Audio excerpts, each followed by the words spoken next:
Hi, I'm Chad Castle from Waco, Texas. I've been in the financial services industry for over 20 years. I started in 1995, which was a blessing and a curse. It was a blessing because in 1995 through 1999, we had the best 5-year run in the stock market that most of us have ever seen or probably will ever see in our lifetime. It was also a curse because my first 5 years in the business made me think that 20% rates of return were the norm. And boy, did my normal get its teeth kicked in during the early 2000s. Back when I started, all of the focus in our industry was on what we call the accumulation phase of retirement. In other words, all we really ever worried about was helping the client amass as much money as they possibly could leading up to their retirement date. The thought was that if a client had enough money built up, then they could take out 6 to 8% per year and have all of their principal left over for their heirs. Of course, so long as the stock market was producing double-digit returns, then taking 6 to 8% per year from the account was really easy to do. But the 2000s changed all of that.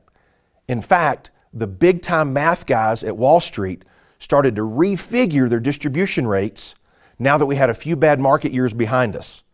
Bond interest rates had declined below their historical averages. So over my 20 plus years, I've seen acceptable distribution rates fall from 6% down to around 2.5%.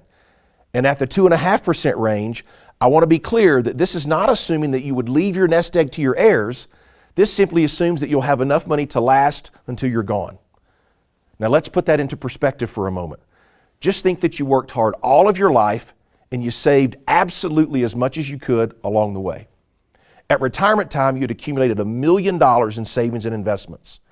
Back in the 90s, you were told you could take 6% or $60,000 per year out of your account to live on.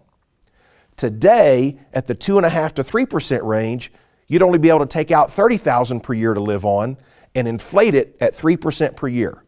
I'm no math guru, but that's a 50% decrease in what the industry says I could spend out of my account while still having a high likelihood that my money will last as long as my wife and I will be here.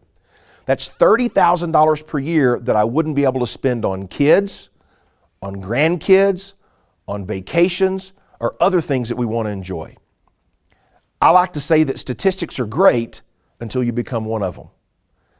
The big volatility in the market and the subsequent change in distribution rate assumptions brought about a brand new focus in our industry. For clients already in retirement or within 5 years of retirement, the focus switched to what we call decumulation or the distribution phase of retirement. In essence, our industry learned that how we treat a client during the accumulation phase of retirement is completely different than how a client account should be handled during the decumulation phase. And the major reason for the difference is a 4-letter word: math. You've heard of a term called dollar cost averaging. Most people have. What it simply means is that if you're investing $100 per month, every time the market goes down, we're able to buy more shares of an investment. When the market goes up, we buy fewer shares. On the whole, our average purchase price is lower due to the dollar cost averaging. But when we want to take out $1,000 per month in retirement, the reverse occurs. When the market is up, I have to sell fewer shares to send the $1,000 to my checking account. Not bad. But when the market is down, I have to sell more shares to generate the $1,000. Some folks call this reverse dollar cost averaging. At first, this doesn't seem like a big deal, but when you begin to look at the ups and downs of the market, you quickly learn that you can run into a huge problem before you know it. Take a look at the chart below to get an idea of what I'm talking about here.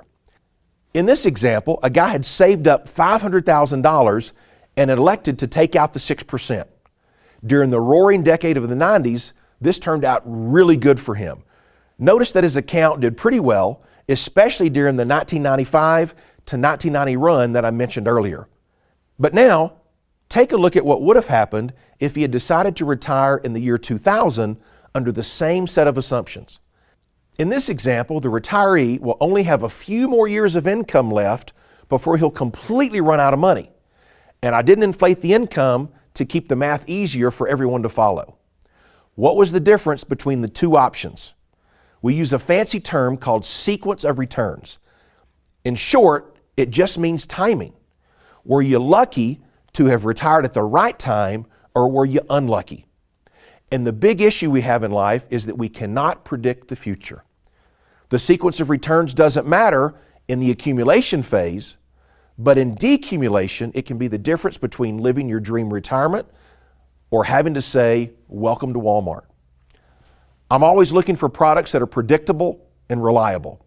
I want to know that they are going to work. So let's look at the math behind the indexed strategy. In some of the other videos we discussed why we use the IUL for income planning. Well, in addition to the IUL being one of the most tax favorable financial products on the market, it has two big benefits during retirement. One is that it doesn't lose any value during a market loss, and the second is you choose not to kill compounding. So if the market drops 20%, we don't lose any ground because of the floor feature on the contract. If you don't remember what a floor is, then be sure and take a look at the video on how the cap, floor, and reset works. By having a financial product with a floor, we prevent the contract from dropping every time the market heads south. When looking at sequence of returns or timing, the fact that we have a floor could save us from completely unwinding the account if the market repeats 2000 through 2002 or 2008. Let's take a look at the same 2000 through 2009 time period from above in a product with a zero floor and what's called a spread index. Here you get whatever the market does between 0 and 7%. Then there's a 5% spread that you don't get between 5 and 12. And then everything above 12 you get 100% of. This example has a contractually guaranteed 6% fixed participating loan. With a life insurance contract, you get to use other people's money. In this case, you get to borrow from the insurance company at a contractually guaranteed fixed interest rate. They use your policy as collateral, knowing that when you pass away, the death benefit will pay off your loan. Because of this feature, sequential returns doesn't have as big of a negative impact as our previous sequence example. To be fair, in both the investment example and this example, I've not included expenses during decumulation. But no one can invest for free, and the insurance would have the certificate fee and the cost of insurance coming out of the accumulation value. And I can make the argument that the insurance is less expensive than most Americans are paying for their investments.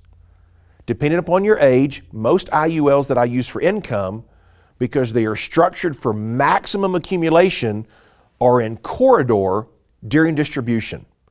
The expenses historically run between 0.2% and 0.4%. I also did not factor in any taxation on the investment, and the insurance income I'm showing is income tax-free. Notice that because we didn't kill compounding, that after our first 3 years of 0% crediting, this index example posted a 21.38% gain on the full $500,000 balance, while the investment posted a 28.69% gain, but only on $249,000 minus $30,000 that I took out, which leaves a $219,000 balance. At the end of year 4 in the investment, you have about $280K working for you, and in the index strategy, you have about $600,000 working for you. With the index strategy, your loan plus interest has accumulated to about $140,000. So your net cash value is the $600 minus the $140, which equals about $460,000 versus the $280,000 in the investment example. As we follow this through to the end of 2009, the investment has drawn down to $138,000. The accumulation value on the index strategy has grown to $890,000, and the lien has grown to $419,000, so the net surrender value is down to about $471,000. Is the index strategy always going to beat a 3% distribution, Of course not. There will be periods of time when it underperforms, like 1990 through 1999. That isn't what they were designed for. This is your retirement dollars we're talking about here. For me, I want to be sleeping like a baby, not hoping that the market has the best 10 years it's ever had. If you're like me and don't want to gamble on your retirement nest egg, do yourself and your family a favor and see how it might compare against an IUL with the floor feature and fixed participating loan that won't kill compounding. There are only a handful of advisors nationwide that understand how this product can perform and, more importantly, how to build it properly so that it does perform. I know, because I've spent the last 5 years teaching agents and advisors how to build them correctly. Before you ever give your hard-earned money to anyone, be sure that you ask them the correct questions, and if they don't know the answers, you can quickly and easily dismiss yourself. We've taken a great deal of time to prepare a free report for you so that you can download it at our website. Go to www.indexeduniversallifeexperts.com. There you'll find the 20 questions that you need to ask your financial advisor before you ever give them any of your money. You can go there now to download. Listen, this is Chad Castle signing off. I really enjoyed making this video for you, and I look forward to our next time together.